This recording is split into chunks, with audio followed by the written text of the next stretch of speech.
今回は Unity 初心者がゲームを作れるようになるまでのロードマップを解説します。Unity を始めたばかりの人は、こういった疑問を持つ人が多いと思います。実は Unity は正しい順番で学べば初心者でもゲームを作れるようになります。今回は Unity 初心者がゲームを完成させるまでの学習ステップを5段階で解説していきます。Unity 初心者が挫折する一番の理由は、学習の順番がわからないことです。例えば UI から始めてしまったり、いきなり複雑なゲームを作ろうとしたり、C# の勉強だけしてしまったり、こうすると何をしているのかわからないという状態になります。なので大事なのは、正しい順番で学ぶことです。それでは Unity 学習のロードマップを見ていきましょう。最初に学ぶべきなのは、Unity の基本操作です。覚えるものはこの4つです。シーンデータになります。シーン情報がこちらで構築します。オブジェクトを配置する。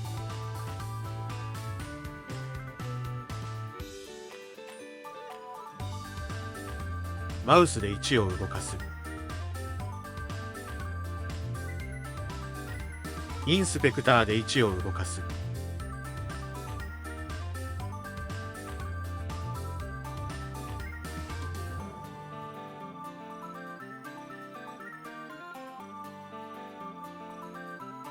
再生する。といった基本操作です。この段階ではオブジェクトを動かせれば OK です。次に学ぶのが C# スクリプトです。Unity では C# というプログラミング言語を使います。初心者が最初に覚えるのは上記です。フォルダーを作成します。名前はスクリプツにします。スクリプトを作成します。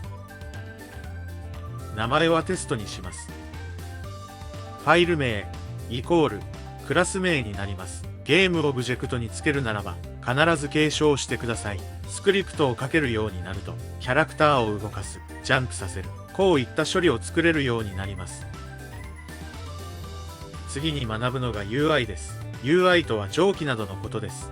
例えばゲームでは上記などがあります。Unity では上記などの UI を使って作ります。このチャンネルでは Unity UI の作り方を詳しく解説しているので、ぜひ他の動画も見てみてください。